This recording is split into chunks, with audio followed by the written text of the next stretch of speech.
Esse é o Mundo em Revolução e nós vamos falar agora sobre a situação em Israel, hoje, dia 17 de outubro de 2023, meio-dia aqui no Rio de Janeiro, 6 horas da tarde lá em Tel Aviv, no momento que eu gravo esse vídeo.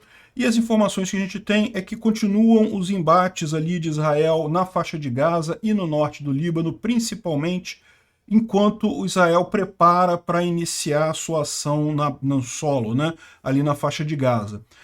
A gente sabe que hoje é um dia de expectativa. Hoje não vai acontecer esse ataque, porque hoje o Biden está chegando lá em Israel, entre hoje e amanhã, então nesses 2 dias, muito provavelmente, não vai acontecer esse ataque enquanto o Biden estiver lá. Mas a expectativa é que a qualquer momento isso comece ali, né? A gente tem informações de que mais alguns líderes do Hamas foram atingidos aqui por foguetes de Israel, e que a grande preocupação de todo mundo, está tendo um monte de reuniões, né? Tá o Biden aqui em Tel Aviv, tá o Putin indo na China, o Olaf Scholz também chegou em Israel, tá todo mundo se reunindo. Ontem teve uma reunião de 7 horas e meia entre o Blinken e as forças de segurança de Israel. Uma reunião danada porque o grande objetivo é justamente ver como é que vai ser tratado a questão da fronteira norte. Esse é o grande problema. Israel já está pronto para fazer o ataque aqui ao sul. O temor é como vai acontecer, o que vai acontecer no norte de Israel e no Líbano, né? Pode acontecer uma tragédia muito maior no final das contas por conta disso. O Irã tem feito ameaças, mas o Irã não vai fazer isso diretamente como um país. O que ele vai fazer é incentivar o Hezbollah a responder isso daqui, né?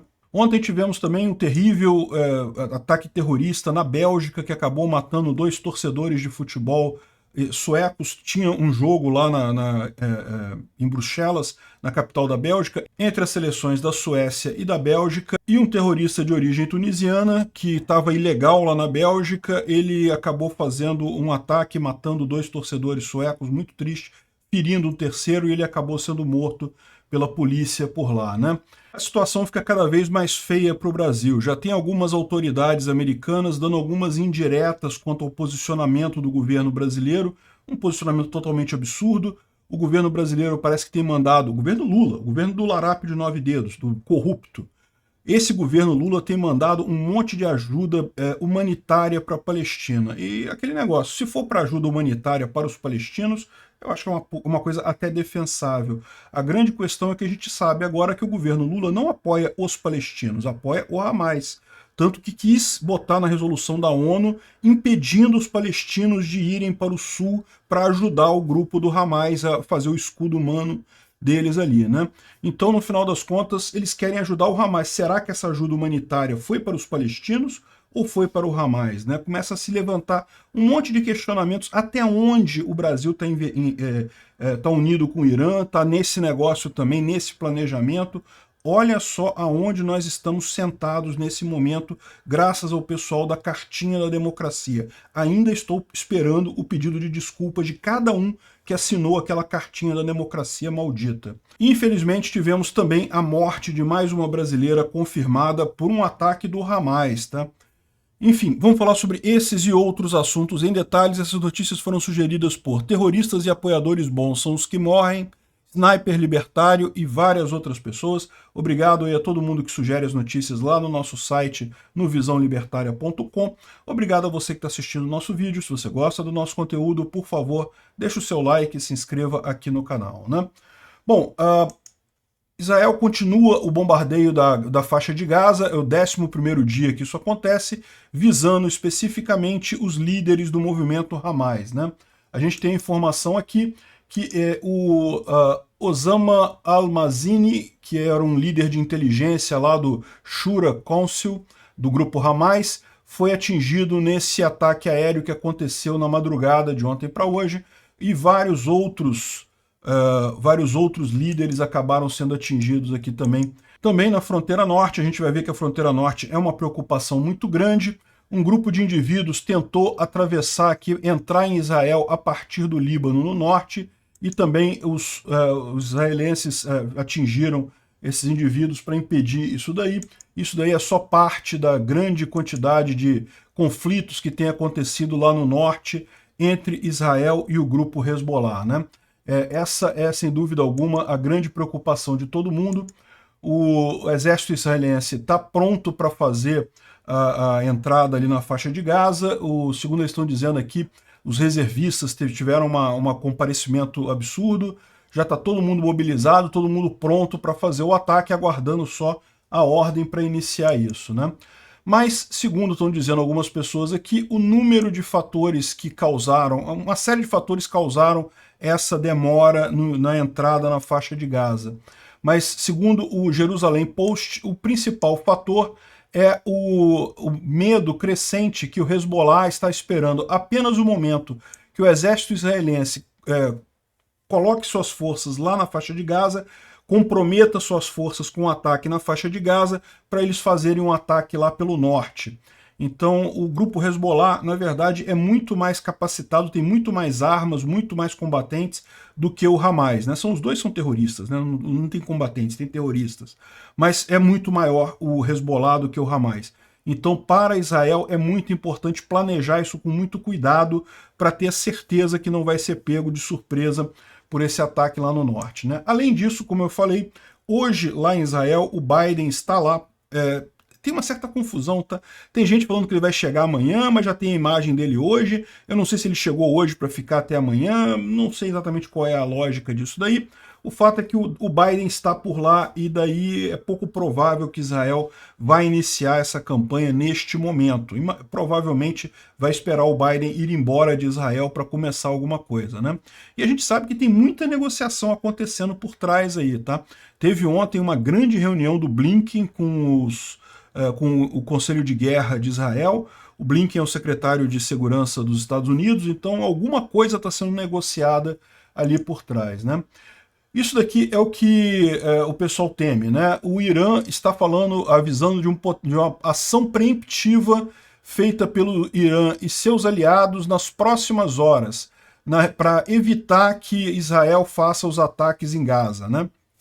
Então, o Irã e os aliados, ou seja, ele está falando do Hezbollah, né? No final das contas é isso. O Hezbollah deve fazer um ataque preemptivo, ou seja, até antes de Israel entrar lá na faixa de Gaza, eles já estão querendo fazer um ataque ali no norte de Israel, provavelmente porque eles já programaram para fazer esse ataque, eles esperavam que Israel iria entrar na faixa de Gaza e eles iriam responder pelo norte. Como Israel segurou esse ataque justamente porque tinha essa informação, eles estão dizendo agora que vão fazer um ataque preemptivo, vão atacar mesmo antes de Israel invadir a faixa de Gaza. Vamos ver o que o Hezbollah tem. Como eu disse, o Hezbollah é um grupo muito forte, principalmente porque é armado pelo Irã. É quase como se fosse o grupo Wagner lá da Rússia. É a mesma coisa, né? Enfim, ele disse aqui também que, olha só, os líderes da resistência não vão permitir que o regime de Israel tome ações que quer em Gaza e deixe em Gaza e vá para outras esferas de resistência. Ou seja, ele está dizendo que Israel está planejando atacar o Irã e seus aliados depois de Gaza. Gaza seria o primeiro passo para depois atacar o Hezbollah e depois atacar o próprio Estado de Israel. Ele diz também, falou sobre o uso de bombas de fósforo. Olha só como é que a desinformação que a gente avisou isso aqui. A ONU estava falando sobre o uso de bombas de fósforo, né, que são bombas proibidas e coisa e tal, e a gente explicou aqui, não, eles pegaram a numeração errada, aquela ali é cortina de fumaça feita com fósforo, não é bomba de fósforo que realmente usar contra civis ou usar em áreas que tem civis, é realmente proibido pela Convenção de Genebra. Diga-se de passagem, Israel não é signatária dessa Convenção de Genebra, mas de qualquer forma é uma coisa crítica, né? Mas veja só como é que a desinformação que foi colocada pela ONU, a ONU fez desinformação, e isso agora está sendo usado pelo Irã para justificar um ataque preemptivo nisso daí. É o que eu falo para vocês. Realmente está rolando muita desinformação na internet, é importante o pessoal ficar atento a isso, a gente vai falar sobre isso mais adiante, mas tem um monte de imagem, criança palestina sendo tirada dos escombros, e na verdade, imagem da Síria, do Bashar al-Assad, que destruiu várias cidades sírias, e é uma tragédia completa, mas não tem nada a ver com a Palestina, não tem nada a ver com Israel. Enfim, aqui ó, eles estão falando sobre esse uso de bombas de fósforo, e disse que tem que fazer ataque antes, porque se não defender Gaza, amanhã a gente vai estar vendo essas bombas nas crianças e hospitais das nossas próprias cidades. E, enfim, o pessoal está preocupado com isso daqui, né? O tempo para soluções políticas está acabando e a possibilidade de expandir a guerra está se tornando inevitável. Ou seja, é uma situação preocupante realmente. É por isso que está esse monte de líder negociando a coisa e tentando chegar em algum acordo, em alguma forma de resolver isso daí, né? O que vai sair disso, sinceramente, não dá para saber. Eu acho que para Israel é impossível não fazer o ataque na faixa de Gaza. O que vai resultar depois disso, vamos torcer pelo melhor, né? Bom, esse aqui é um outro ponto, mas as tribos muçulmanas do Iêmen declararam que estão prontas para apoiar a Palestina. Não acredito que façam grande diferença, não tem uma força significativa. E o Iêmen está em guerra também, né? Entre eles, essas tribos lá estão todas em guerra. A situação no Iêmen, aliás, é muito triste, né? Já está mais de ano de uma guerra civil entre várias facções de governo ali. Um problema bastante sério lá no Iêmen, né? Bom, mais uma vez o pessoal lembra aqui que não tem nenhum acordo para cessar fogo ou entrega de ajuda humanitária para Gaza, não tem nada negociado, o governo de Israel deixou claro que não tem nenhuma negociação nesse sentido. Os próprios negociadores de paz, as próprias pessoas dentro do governo de Israel que são mais favoráveis à negociação e coisa e tal, chegaram à conclusão que nesse momento negociações com o Hamas são inúteis, não serve para nada, não tem como chegar numa negociação agora depois do que eles fizeram. O grau de animosidade da população de Israel depois do ataque feito pelo Hamas é muito grande, não tem outra alternativa que não seja fazer uma invasão ali. Segundo a World Food Program, que é o Programa de Alimentos Mundiais, né, eu confesso que eu não sei de onde é que é essa organização, mas os estoques de comida em Gaza são suficientes para 4 a 5 dias, né? Vocês lembram, logo que houve o ataque do Hamas, Israel cortou completamente água, luz e alimentos lá para a faixa de Gaza, né? Isso não significa que as pessoas estão isoladas, porque lembra, tem o Egito, não tem nada que impeça de Gaza comprar água, comprar luz e comprar comida do Egito, né? Então, não é um cerco completo no Egito, ao contrário do que alguns querem fazer crer. Então não é um cerco completo de Gaza, como alguns querem fazer crer, né? Tem o Egito, sempre tem o Egito ali do lado, o pessoal costuma se esquecer muito desse ponto, né?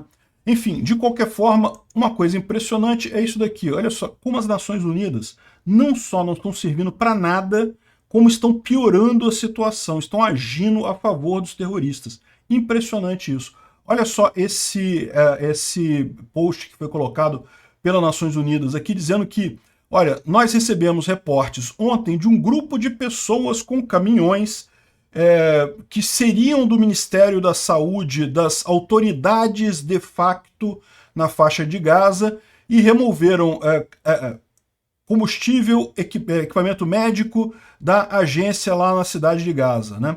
O que é autoridades de fato? É o Hamas, ou seja, eles não fizeram questão de botar o post, mas não disseram que era o Hamas que tinha feito o roubo. E pior, quando viram que o pessoal, né, apontou, olha só, vocês estão falando que o Hamas roubou a ONU, né? O Hamas foi lá e roubou combustível, roubou comida, roubou equipamento médico, é o que todo mundo sabe que eles fazem, eles são terroristas mesmo. Por isso a importância e a dúvida do Brasil ficar mandando ajuda humanitária para a faixa de Gaza, para os palestinos, porque esse pessoal rouba a ajuda humanitária toda, acaba não indo para os palestinos, acaba indo para os terroristas, né? Aqui, ó. Aí, depois que viu que mesmo com essa redação torta, tentando passar pano para os terroristas, ficou claro que foram os terroristas que roubaram a ONU, aí a ONU apagou o post, apagaram o post para não criticar os terroristas que roubaram a ONU lá dentro. Olha o grau de absurdo que é esse negócio, o grau de esquerdismo que tem nessa ONU. Fecha esse troço agora. Isso não serve para nada. Um desperdício de dinheiro, aquele bando de burocrata esquerdista torcendo para ver quem esquerda mais. Que absurdo isso. Aqui, ó, nossa equipe foi compelida a evacuar os quartéis lá, os escritórios da ONU na cidade de Gaza em algumas horas durante a noite de 13 de outubro. Foi compelida por quem? Por quem? Pelas autoridades de fato, ou seja, o Hamas obrigou eles a expulsarem de lá. E desde então a ONU não tem acesso ao local lá onde fica a ONU e mais detalhes sobre que ativos foram retirados lá dos escritórios da ONU, lá do local da ONU, né? Câmeras de segurança que cobrem a entrada e saída lá do escritório foram danificadas e, portanto, não temos informações sobre o que está acontecendo lá, né? E a ONU ainda avisa que o combustível e outros materiais são mantidos estritamente para propósitos humanitários e qualquer outro uso é fortemente condenado. Mas aí você vê qual é a inutilidade de você fazer ajuda humanitária para a faixa de Gaza. Quando você tem esse nível de interação com o terrorismo, quando o terrorismo é quem está controlando a região ali, simplesmente não faz sentido, né? O que você mandar de ajuda humanitária vai ser usado pelos terroristas. E pronto, a população vai continuar na mesma, né? O Instituto para o Estudo da Guerra fala aqui que ainda tem vários tipos de conflitos aqui localizados. O Hamas continua lançando foguetes contra áreas em Israel e várias situações de ataques aqui em pontos específicos aqui do território. Fala sobre a questão do ministro das Relações Exteriores lá do Irã, que falou que haveria um ataque preemptivo nas próximas horas e coisa e tal. A verdade é a seguinte, né, o que ele está falando aqui é preocupante, eu fico preocupado também, mas outra coisa que tem que lembrar é que esse pessoal todo é bunda, né? Todo pessoal bundão, eles não tem tanta coragem assim também não, né? Vamos ver, a gente espera que não aconteça. Tem uma chance grande de não acontecer, desse pessoal tá falando isso, é igual as linhas vermelhas do Putin, né? Fala que não, se fizer isso vai ter guerra nuclear, e nunca tem.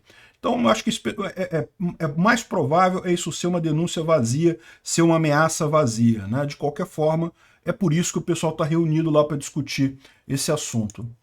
Bom, olha só, a quantidade de desinformação que está rolando, porque lembra, a Rússia está envolvida nesse troço. Então a quantidade de desinformação é enorme aqui, ó. O pessoal compartilhando aqui, uma cena que você só vê em Gaza, um monte de gente dormindo em colchões aqui e coisa e tal. Nesse caso aqui, o pessoal colocou o aviso aqui, o contexto, que não, que isso aconteceu na Jornada da Juventude, né? A Jornada da Juventude já teve aqui no Brasil também, e nesse ano teve lá em Lisboa, em Portugal, e aí vem mesmo um monte de jovens, de um monte de gente, né, porque vai viajar para o país onde é a Jornada da Juventude, e eles costumam dormir mesmo em áreas abertas assim, porque é só o pessoal que está lá para ajudar a coisa mesmo, não tem nada a ver com Palestina, com faixa de Gaza, com nada isso daqui. No entanto, aqui, ó, uma cena que você só vê em Gaza, esse pessoal da desinformação não perde tempo, tá? O principal que eles estão fazendo é pegando imagem de prédios demolidos lá na Síria, né? Porque teve o Bashar al-Assad, com a ajuda da Rússia, derrubou um monte de prédio lá, matou um monte de gente, de sírios lá, cenas terríveis, e o pessoal pega as imagens do pessoal tirando gente do escombro e coisa e tal, tudo lá da Síria, para tentar dizer que não, olha só, coitada, criancinha, não sei o que lá. Enfim, muito triste isso daqui, né? E olha só, mesmo casos em que sejam pessoas derivadas desses ataques que Israel está fazendo na faixa de Gaza, é sempre bom lembrar, né? Israel já deu a ordem de evacuação, falou, é para ir para o sul. O pessoal que está no norte ainda está lá porque apoia o Hamas. É a única opção que tem. Não tem outra alternativa nesse caso. E com tanta desinformação acontecendo com relação à questão palestina, não é estranho você ter algumas coisas desse tipo, né? Essa daqui foi uma moça que foi entrevistada por um repórter da Rebel News lá no Canadá, e ela muito pacífica, ela dizendo que estava protestando a favor da Palestina, mas com rifles AK-47, né, brincos de rifle AK-47 na coisa, né? E daí ela falando que não, que tudo isso daí, a culpa é de Israel que está oprimindo o povo palestino e que não sei o que lá. Aí o repórter pergunta, mas você acha justificado para isso degolar crianças, queimar crianças? Ela, não, isso é fake news, que já provaram que foi imagem gerada por computador e coisa e tal. Ou seja, ela está imbuída da desinformação dessa história toda. Esse negócio de desinformação, eu já falei para vocês, isso não é tão poderoso quanto pode parecer. As pessoas que caem na desinformação é porque elas já têm a predisposição de acreditar naquilo ali. Elas já meio que acreditam naquilo, então usam a desinformação só para conformar, para reforçar o ponto de vista que elas já têm. Mas é engraçado, porque a mulher fica sem saber o que falar, justamente quando o cara mostra que não, que já as imagens são reais e coisa e tal. Aliás, tem gente falando aí que não, que é falso, que 40 bebês israelenses foram degolados e coisa e tal, e realmente é falso que foram 40, mas teve um monte que foi. Qualquer número de bebês degolados é um absurdo, né? Aí no final a mulher não sabe nem o que falar, que não, mas é verdade. Em determinado momento ela fala, não, se eles não degolariam crianças porque isso seria contra o Islã, porque a religião muçulmana não permite. Pois é, mas eles fizeram, né, para mostrar que esse pessoal do Hamas não está nem aí para a religião, não está nem aí para o povo palestino, eles só querem mesmo matar judeus, né? Tipicamente é isso que esse pessoal quer. Aí no final a mulher ficou toda sem jeito, abandonou a entrevista e saiu e coisa e tal. O lado positivo disso daqui é que ela foi identificada e foi demitida. O patrão dela não gostou de ver isso daí, né? E como eu falo para vocês, eu acho que boicote é belo e moral, tem todo o direito mesmo de boicotar pessoas que você não concorda. Ninguém é obrigado a contratar ninguém, ninguém é obrigado a comprar coisas de ninguém. Cada um tem relações voluntárias com as pessoas que acha razoáveis. É permitido você ter um nível de desconhecimento, de não concordar com o que a pessoa fala? É lógico que sim. Mas mesmo que seja só isso, você tem o direito de não querer negociar com essa pessoa, não querer ter contato com esse tipo de gente, né? Agora, isso daqui é o que eu falo, ainda está tudo no escopo da paz. Ela falou um monte de besteira, mas só falou, não fez nenhuma besteira. Até aí tudo bem, não tem problema. Sofreu as consequências, foi demitida do emprego também, isso não é uma violência. Isso aí ela foi demitida do emprego, o empregador dela não quer mais ela lá. Perfeitamente razoável também, ninguém usou violência contra ninguém. Então até aqui está tudo dentro do campo da ética libertária. O problema é quando você chega nesse caso aqui, né? Esse aqui foi o caso lá de um cara da Tunísia que imigrou ilegalmente para a Bélgica, estava vivendo na Bélgica ilegalmente. Parece que ele já tem uma ação por terrorismo lá na Tunísia. E aí ele foi num estádio de futebol e fez um ataque lá e matou 2 torcedores suecos nesse ataque lá na Bélgica, né? Tava tendo um jogo Bélgica e Suécia lá não sei nem qual o campeonato, mas tava tendo um jogo das duas seleções. Os suecos dois foram mortos, um foi ferido de raspão, né? Aqui tem mais imagem dele fugindo, ele andando com a metralhadora no centro da cidade lá, tentando alvejar mais gente. Felizmente não conseguiu alvejar mais ninguém. Isso daqui foi o retrato que ele colocou no Facebook dele antes de ir pro estádio, antes de cometer essa atrocidade. Ele botou um recado aqui dizendo que, em nome de Alá, isso é um absurdo completo. Eu tenho certeza que Alá não quer esse tipo de coisa. Alá quer a convivência pacífica de todo mundo, como qualquer Deus, como qualquer religião quer. É um absurdo isso daí. Só essas pessoas que acabam dando um mau nome para os muçulmanos, né? Aí ele fica aqui, não, porque o Estado Islâmico vai sempre existir a despeito das leis, nós vivemos pela religião e vamos morrer pela religião e coisa e tal. Muito triste esse tipo de gente, porque está na contramão da própria religião. Acha que está seguindo a religião e não está. Esse aqui é o cara, ele foi identificado, é um cara de 48 anos, 45 anos, Abdessalem Lassoud.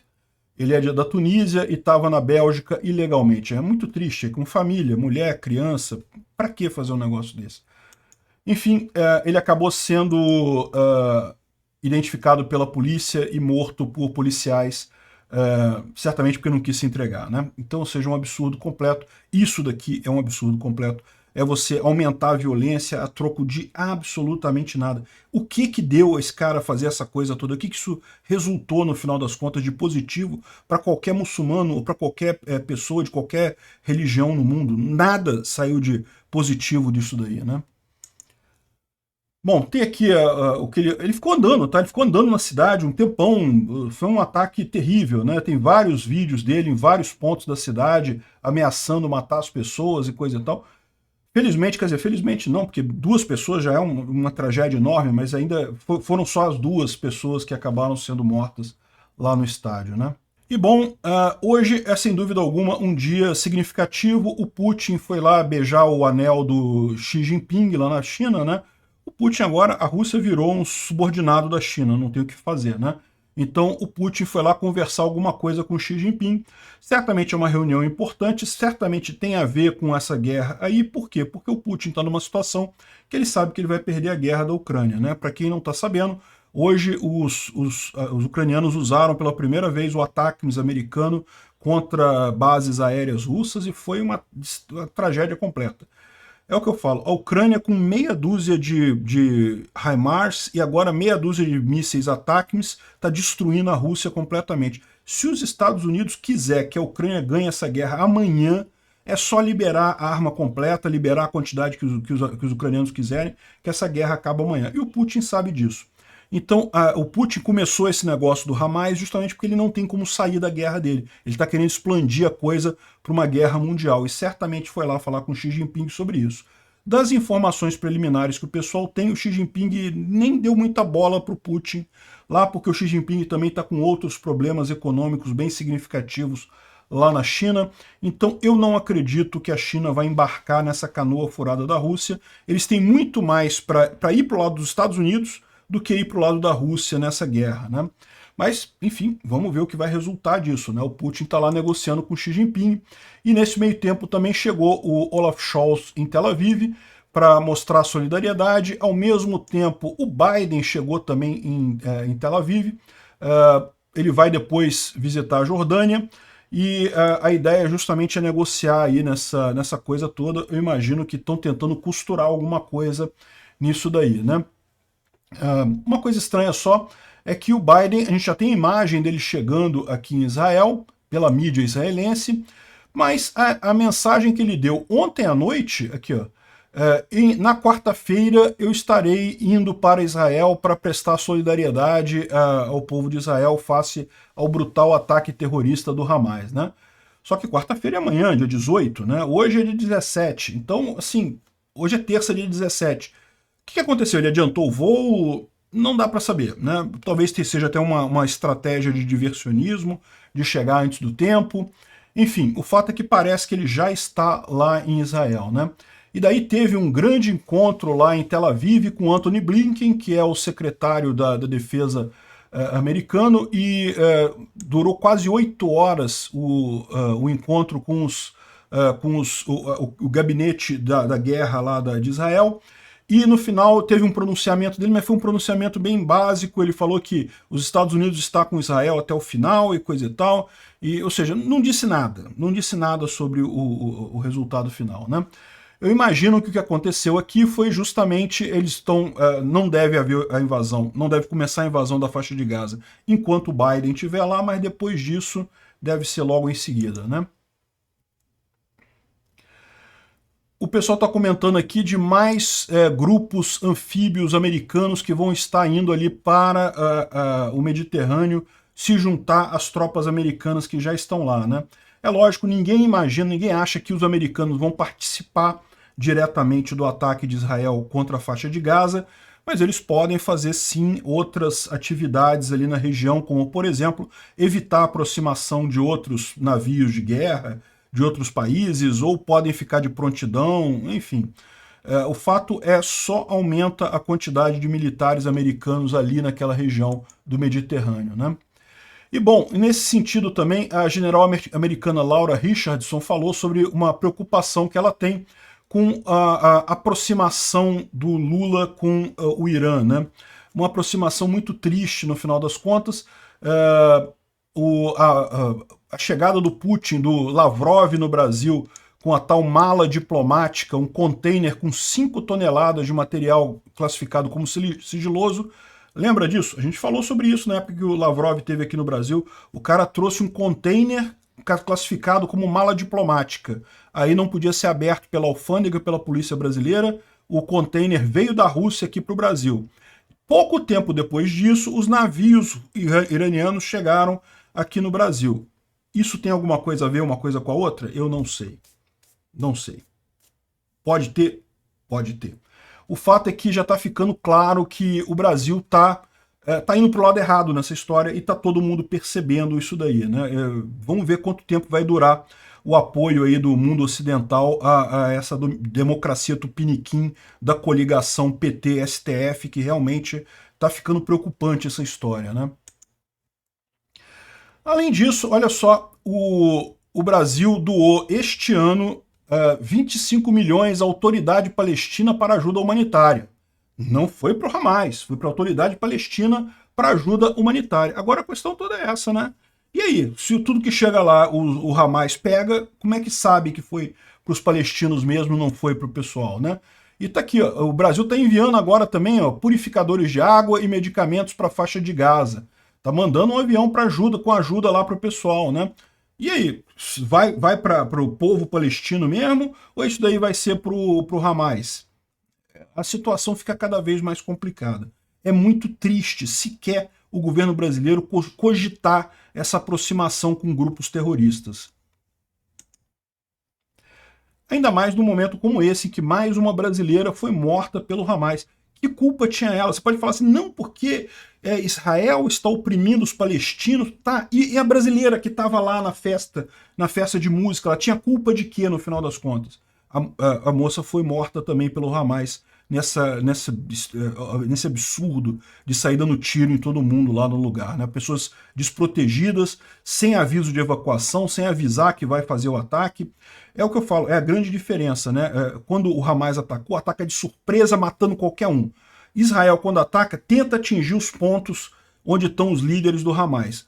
Tem efeito colateral? Evidentemente que tem. Mas antes de atacar, eles inclusive deram ordem para evacuação. Para pensar, isso nem seria no melhor interesse de Israel, porque no que ele dá ordem de evacuação para os palestinos, é lógico que pelo menos uma parte do pessoal do grupo Hamas vai também acabar indo para o sul. Então, no final das contas, o ideal seria Israel atacar tudo e deixa para lá, né? E deixa morrer quem tem que morrer. Agora, Israel tem o cuidado de avisar, de pedir para os palestinos irem para o sul. O Hamas não, é terrorismo mesmo, é muito diferente a situação. Quem encara isso como normal... Eu tenho visto uma conversa também que é assim, não, eu não gosto de guerra, não interessa quem que aconteceu, como é que aconteceu, quem atacou, quem tem razão, quem não tem, eu não gosto de guerra. Olha só, se você não gosta de guerra, você tem que ser contra a pessoa que iniciou a violência, por óbvio, porque a guerra não existiria se ninguém iniciar a violência. Se você não começa a agressão, não vai ter guerra, não vai ter briga. Então, automaticamente, todo mundo que é a favor da paz deveria apoiar a Ucrânia, que foi vítima da agressão, e deveria apoiar Israel, que também foi vítima da agressão. Mas tem problemas históricos e coisa e tal. Cara, problemas históricos tem no mundo todo mundo tem problemas históricos. Quem iniciou a agressão foi o Hamas, então não tem esse papo de eu sou a favor da paz, então não vou apoiar nenhum dos dois lados. Não, se você é a favor da paz, você tem que apoiar o lado que sofreu a agressão. Quem iniciou a agressão é que está errado, é a lógica libertária, princípio da não agressão. Outro que está enrolado, igual o Lula, é o Petro lá da Colômbia, cada vez se enrolando mais, pediu que o embaixador de Israel saia do país, depois voltou atrás. Depois disse que não, que foi mal interpretado, que só estava sugerindo, não sei o que lá, não sei o que lá. Absurdo de qualquer forma. Colômbia, Brasil, é a esquerda latino-americana mostrando sua veia ditatorial. Os bolivarianistas aí, todo mundo acaba amigo do Chaves, do Maduro, do Ortega, tudo a mesma coisa. Adoram ditador esses esquerdistas. Obrigado por assistir o vídeo até o final. Se gostou do conteúdo, não esqueça de deixar o seu like, isso ajuda o canal a crescer e a chegar para mais gente. Se não gostou, deixe o dislike e explique nos comentários como podemos melhorar. Comente também sugestões de temas que podemos trazer por aqui. Comentários insultuosos ou defendendo ditaduras e criminosos de guerra serão sumariamente bloqueados. Agradeço a compreensão. Se ainda não é inscrito no canal, considere se inscrever clicando no botão inscrever-se abaixo e marcando a campainha para todos os avisos. Se quiser ajudar o canal, veja no nosso site como você pode fazer isso.